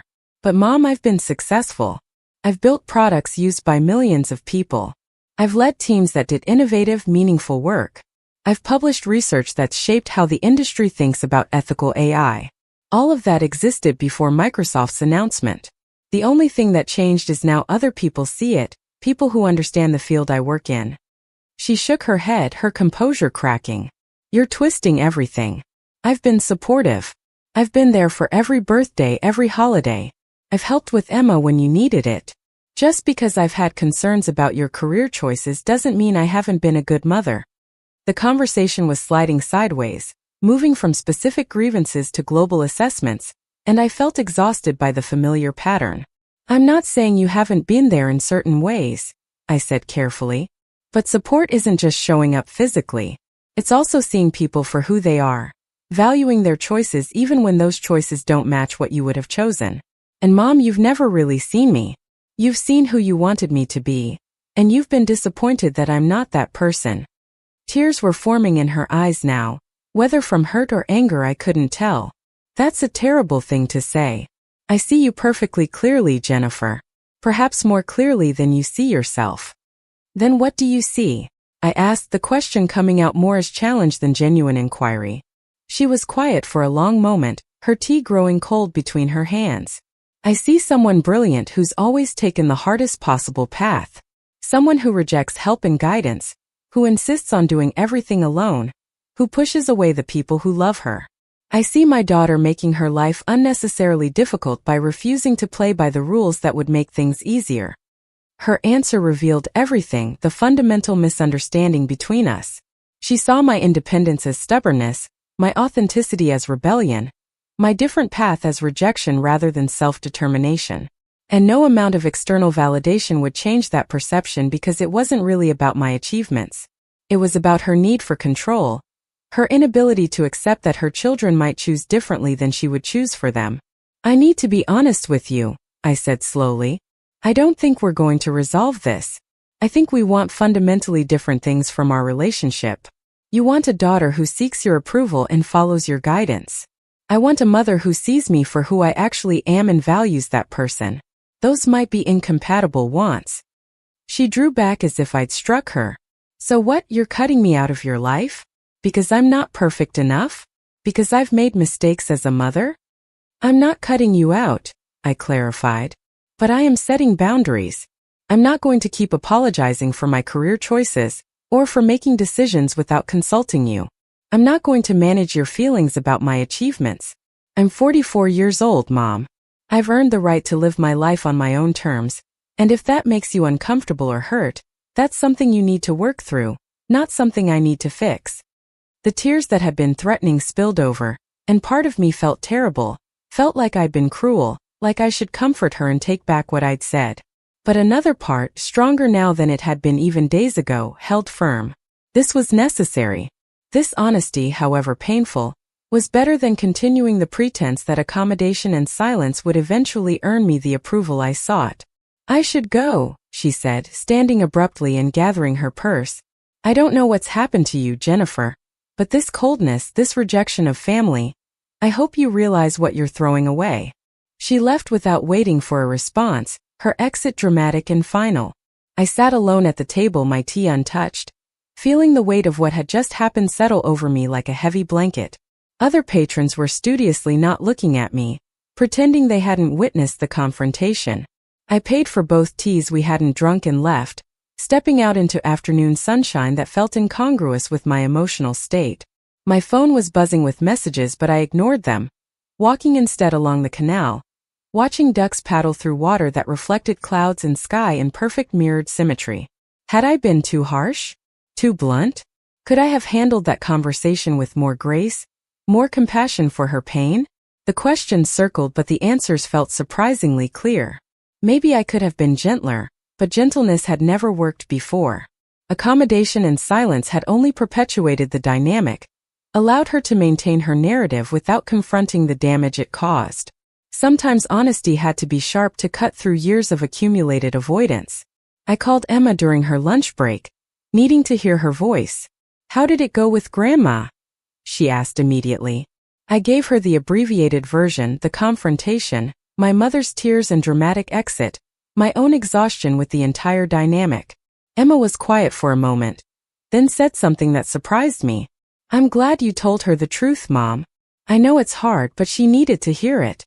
And maybe you needed to say it more than she needed to hear it." Her wisdom at 16 continued to astound me. "When did you get so smart?" I asked. She laughed. "I learned from watching you. From watching you build a career everyone dismissed, from watching you stick to your values even when it cost you, from watching you finally stand up for yourself. That's what real strength looks like, Mom. Not perfect performance, but honest integrity." We talked for a few more minutes before she had to return to class, and I felt steadier, more grounded in the reality of what I'd done and why it mattered. The weekend passed in a strange limbo. No word from my mother, which wasn't surprising. My father called Saturday evening, his voice tired. "Your mother told me about your lunch. She's quite upset, Jenny. Is there any way you could reach out, maybe apologize for how things were said?" The request was so predictable it was almost funny, this lifelong pattern of me being asked to manage my mother's emotions, to smooth over conflicts I hadn't created. "Dad, I'm not apologizing for telling the truth," I said. "Mom asked what she sees when she looks at me, and I explained how her perception has affected me. That's not something requiring apology." He sighed heavily. "But you're her daughter. Can't you just make peace? Life is too short for this kind of conflict." The ease with which he dismissed my legitimate grievances, reducing them to mere conflict that I should rise above, crystallized something. "Actually, Dad, life is too short to keep pretending everything is fine when it isn't. I love Mom, but I can't keep sacrificing my own well-being to maintain her comfort. If she wants to repair our relationship, she knows where to find me. But I'm not chasing her approval anymore." We ended the call shortly after, the disappointment in his voice palpable but less devastating than it might have been weeks ago. Monday morning arrived with the first board meeting looming. I dressed in a navy suit, professional and confident, and drove to Microsoft's Redmond campus with my heart racing. The security guard checked my ID, now updated to reflect my board member status, and directed me to the executive building. The architecture was modern glass and steel, everything gleaming and purposeful, the physical embodiment of technological ambition. Catherine Reynolds met me in the lobby, her smile warm and professional. "Ready for your first meeting?" she asked. I nodded, not trusting my voice. She walked me through the building, pointing out various departments and amenities, making small talk designed to ease my nerves. We arrived at the boardroom 15 minutes early, giving me time to review materials and settle into the space. The room was exactly what I'd imagined: long table, expensive chairs, walls of screens for presentations and remote participants. Other board members began arriving, each introduction a small moment of surreality. These were people I'd read about, whose decisions I'd studied, whose careers represented the pinnacle of tech industry achievement. And I was joining them as a peer, as someone whose expertise was valued at the same level.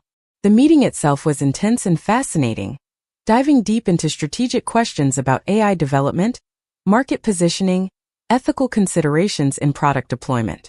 I found myself contributing more than I'd anticipated, my years of thinking about these issues translating into practical insights. Other board members asked follow-up questions, engaged with my perspectives, treated my input as valuable rather than decorative. During a break, an older board member named Thomas Williamson approached me. He'd been at Microsoft for over a decade, was respected for his technical expertise and strategic thinking. "Your comments about AI bias mitigation were excellent," he said. "Exactly the kind of perspective we need more of. I'm glad you're here." The validation from someone with his stature felt significant, confirming that I belonged in this space not because of diversity initiatives or optics but because of substance. The meeting lasted 4 hours, my brain exhausted but exhilarated by the end. Catherine checked in as people dispersed, asking how I felt it had gone. Overwhelming but good, I admitted. Everyone was welcoming. I felt heard. She smiled. That's because you had valuable things to say. This is just the beginning, Jennifer. You're going to make real impact here. Driving home that afternoon, I felt the cognitive dissonance of living multiple realities simultaneously. In one reality, I was a newly minted board member at one of the world's most powerful companies, contributing to decisions affecting billions of users. In another, I was a daughter navigating the fallout of finally standing up to her mother, uncertain whether the relationship could be repaired or even if repair was desirable. Both realities were true, both demanded attention and energy, and balancing them felt like an impossible task. Emma was home when I arrived, cooking dinner with the competence of someone who'd been taking care of herself more than she should have had to. "How was the board meeting?" she asked, and I spent the next hour telling her everything, describing the room and people, the topics discussed, the moment when I realized I actually did belong there. She listened with pride evident in her expression, asking smart questions, engaging like the intelligent young woman she was becoming. "Has Grandma called?" she asked eventually, the question careful. I shook my head. "Not yet. I don't know if she will." Emma considered this. "Would you want her to?"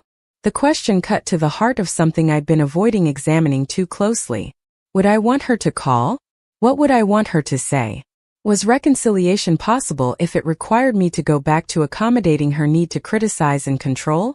"I'd want her to call if she was ready to actually hear me," I said slowly.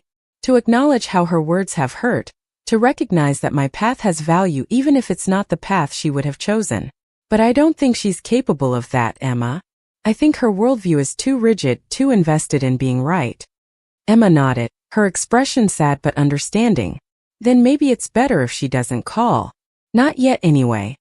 The week continued with more media attention gradually tapering, more interview requests that I started being selective about, more messages from people throughout my career expressing congratulations, and sometimes surprise at the scope of my achievements.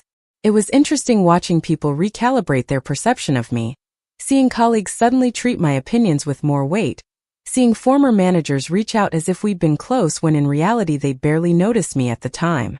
Richard Sterling called midweek to check in, wanting to hear about the board meeting and how I was adjusting. "The first few meetings are always the most intense," he said. "You're trying to prove yourself, establish credibility, figure out the dynamics. But it gets easier. You start to trust your place there." We talked about strategy, about how to make meaningful impact versus just filling a seat, about the long game of board membership and what I hope to accomplish. "How's the family situation?" he asked eventually. I'd been avoiding the topic, but his directness required honesty. "Complicated. My mother and I had a pretty brutal confrontation. We haven't spoken since." He was quiet for a moment. "That must be hard. Especially now when you might want to celebrate with family." His empathy landed softly, acknowledging the pain without trying to fix it. "Part of me wants her to be proud," I admitted. "But I'm realizing that getting her to see me clearly might be impossible. And I'm tired of trying." Richard made a thoughtful sound. "You know, Jen, sometimes the people who should be proudest are the least capable of showing it. Their inability to celebrate your success says everything about their limitations and nothing about your worth." His words echoed what I'd been learning, this painful truth that my mother's approval had never been about my achievements but about her need for control. By Friday, 2 weeks after the initial announcement, life had settled into a new rhythm. The media attention had largely moved on to other stories. My calendar was filling with board-related meetings and commitments. Emma was applying to colleges, her essays touching on themes of resilience and independent thinking that I recognized as products of our shared experience. And my mother's silence continued, a presence in its absence, a relationship in suspended animation. I was preparing dinner when my phone rang with Christopher's name. We'd spoken briefly since the announcement but hadn't had a real conversation. "Jen," he said when I answered, his voice uncertain. "I wanted to check in, see how you're doing with everything." I appreciated the gesture even as I felt wary of where it might lead. "Doing okay," I said carefully. "Adjusting to board responsibilities, settling into the new normal." "Mom's still pretty upset," he said, and I felt my shoulders tense. Here it came, the request to apologize, to make peace, to be the bigger person. But Christopher surprised me. And I think she should be upset, honestly. Not about you, but about herself. I've been thinking a lot about what you said at Dad's retirement party, about how she dismissed your career. I heard it then but didn't really hear it, you know? Didn't understand how often that's been happening. His acknowledgement caught me off guard. What changed? I asked. He laughed, a sound without humor. Nicole, actually. She's been talking about your board appointment nonstop, how impressive it is, how connected you must be. And I realize she's doing exactly what Mom does, measuring success by external markers without understanding the actual work. It made me see the pattern differently. We talked for nearly an hour, my brother opening up about his own struggles with their expectations, his fear of failing, his exhaustion at maintaining the image of the successful son. You got out, he said at one point. You built a life on your own terms, and I admire that, even though it's probably made things harder. His honesty created an unexpected bridge between us, a possibility of adult-sibling relationship based on authenticity rather than performance. Has Mom said anything about wanting to talk? I asked eventually. Christopher sighed. She's waiting for you to apologize. She's convinced you were cruel and disrespectful, that you owe her amends. The answer wasn't surprising but still disappointed me. I'm not apologizing for telling the truth, I said. If she wants to rebuild our relationship, it has to start with her acknowledging how her words have affected me. I can't keep being the one who accommodates and sacrifices. I don't think she's capable of that kind of acknowledgement, Christopher said quietly. I think her identity is too wrapped up in being right, in being the good mother who only wanted the best for her children. Admitting she's hurt you would require her to see herself differently, and I don't know if she can do that. His assessment matched my own. This sad recognition that reconciliation might require change my mother couldn't or wouldn't undertake. That weekend, Emma and I drove to the Oregon coast, needing space and perspective away from the city. We walked long stretches of beach, the Pacific Ocean stretching endless and gray, waves crashing with rhythmic certainty. Do you regret standing up to Grandma? Emma asked at one point, her voice barely audible over the wind. I thought about it carefully, wanting to give her an honest answer. I regret the pain it's caused, I said. I wish she could hear what I was saying without feeling attacked. But no, I don't regret telling her the truth. I spent too many years trying to earn approval that was never going to come. Setting boundaries, claiming my right to live on my own terms, that was necessary.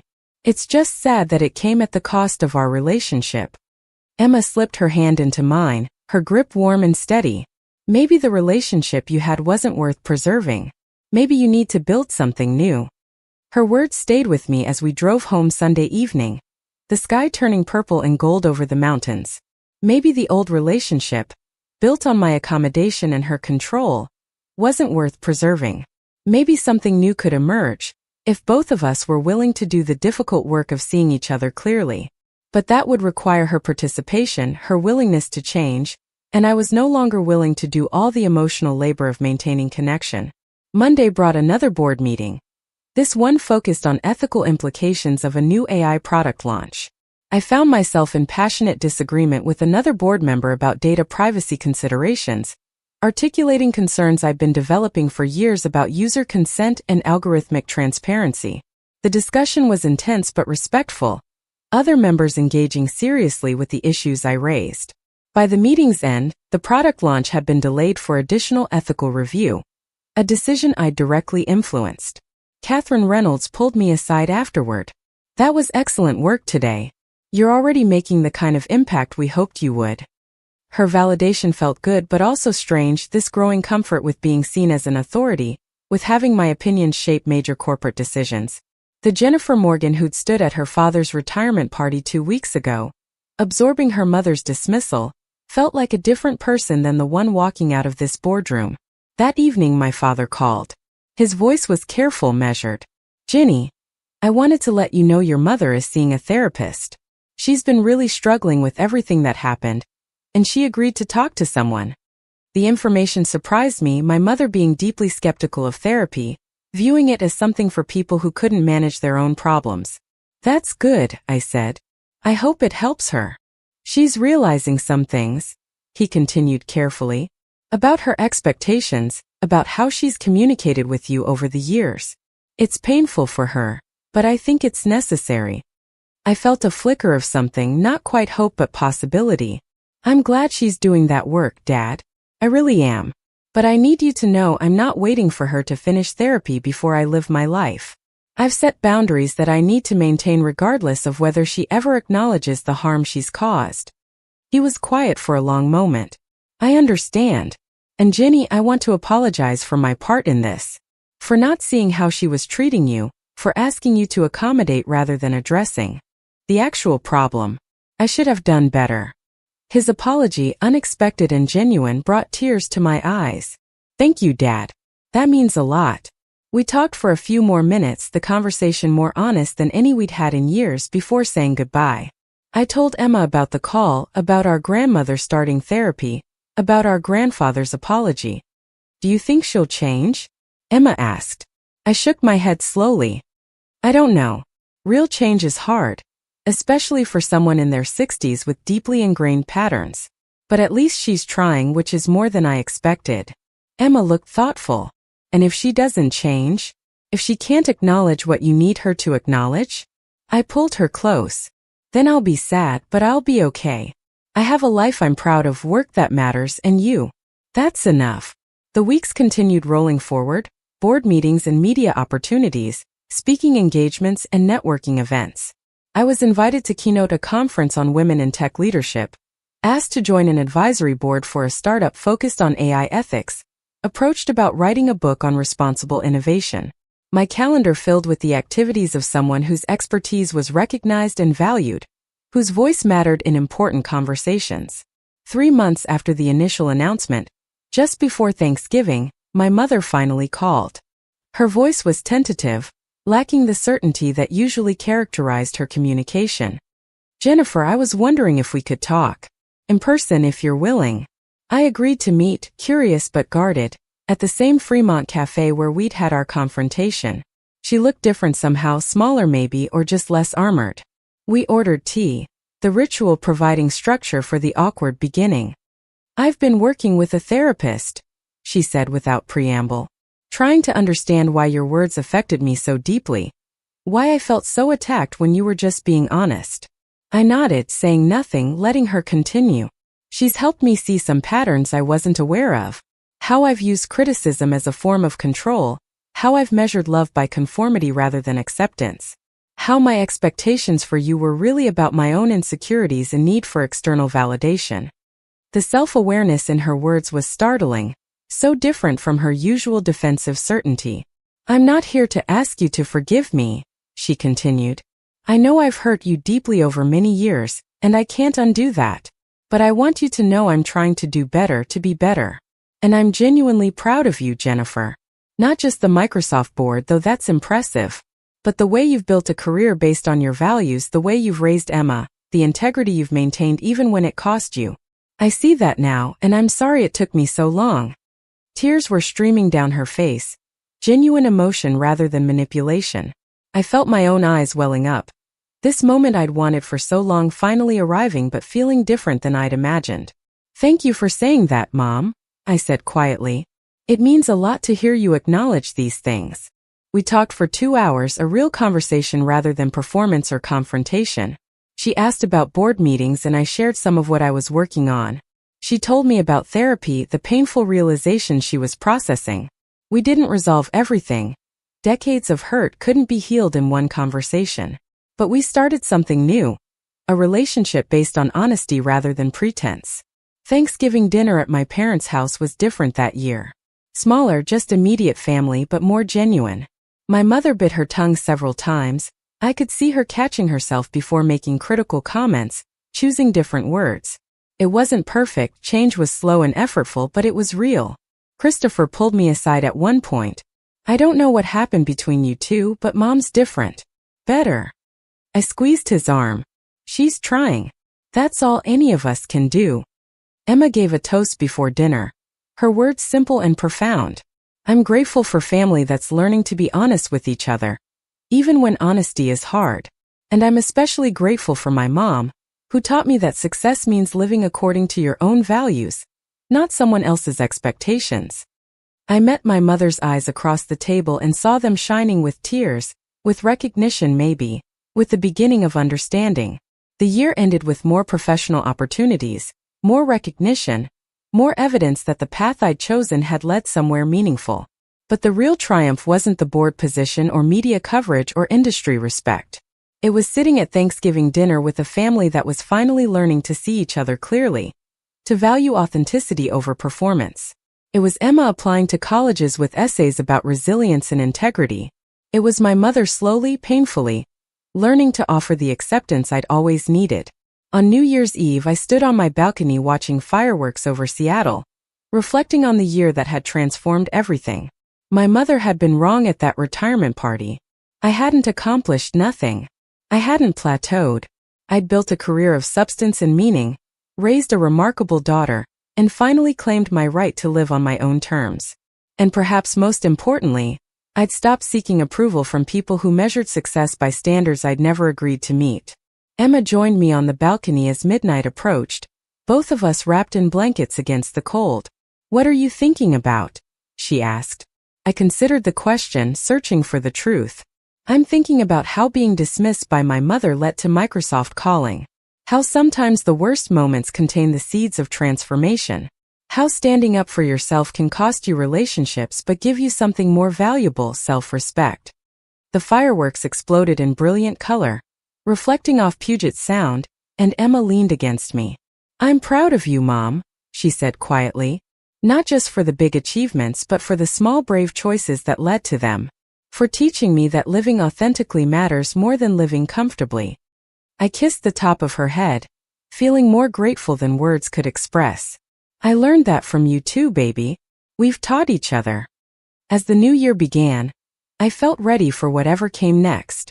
More board meetings and professional challenges certainly. Continued complicated navigation of family relationships inevitably. But also possibility, the chance to use my platform for meaningful impact, to mentor women facing similar struggles, to contribute to conversations about technology's role in society. My mother had tried to diminish me at that retirement party, had declared me unremarkable and unsuccessful. Instead, her words had catalyzed something powerful, a final breaking point that forced me to choose between her approval and my own integrity. I'd chosen integrity, and it had led me here, to a balcony overlooking a city that sparkled with possibility, with a daughter who understood that success means defining it for yourself, with a career that finally reflected my expertise and values. The Microsoft board position was wonderful, but the real achievement was this: standing in my own truth, claiming my accomplishments without apology, building relationships based on authenticity rather than accommodation. The fireworks faded and Emma went inside to warm up. I stayed a moment longer, the cold air sharp and clarifying.